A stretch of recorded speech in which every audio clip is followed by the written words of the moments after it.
So what's up guys, good morning. Mag-ikot-ikot muna tayo dito sa port ng Placer. So magpunta tayo dito para maghingi tayo ng isda para pang ulam natin ngayong hapon. So punta tayo dito.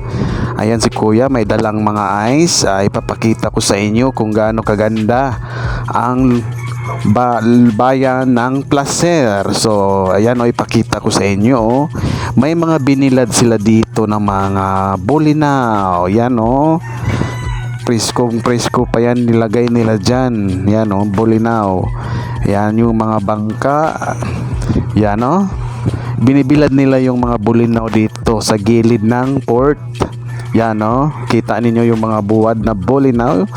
Kasi ang init ngayon dito sa Mindanao. So makikita ninyo ang binilad nila na mga bulinaw. Yan ibibinta nila yan pag na siya, matuyo na yan. Ayan, pakita ko sa inyo. Ganyan kadaming biyaya dito sa Placer. Andito pa sa kabila mayroon pa nilagay dito na binilad na mga bulinaw. Ganito kayaman dito sa Placer kasi marami silang mga isda dito. Daming biyaya na kanilang nakukuha galing sa dagat dito sa Placer. Yan grabe, masarap na to pag matuyo na to, preto. So nakikita natin ang mga bangka na yan. Dumadayo yan sila sa malayo para manguha ng isda. So dito naman pakita ko sa inyo yung mga bulinaw na nilagay nila dito, binibilad nila para tumuyo ang buwad.